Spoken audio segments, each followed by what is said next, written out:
They bring the catch in early on the shores of Lake Victoria. Kilograms of prized fish like perch and tilapia, descaled and prepared under the scorching sun. They're first sold mainly to women who take them to the market, hoping for a small profit. But for years, the currency used between fishermen and female market sellers has been sex rather than money, a practice known as jaboya.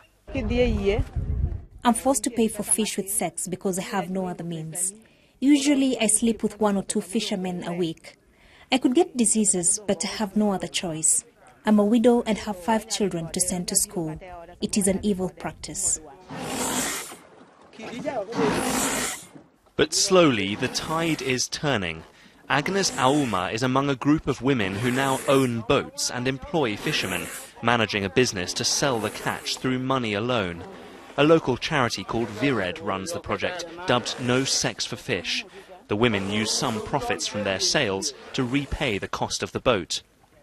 No sex for fish. I saw I would have died giving up my body for fish, and I couldn't continue.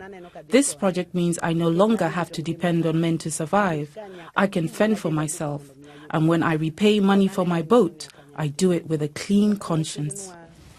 As the nets are unfurled, Agnes is in charge, women empowered in traditional Kenya. Little by little, a long-entrenched practice is being reduced here, but this is just one small part of a country where it's still widespread.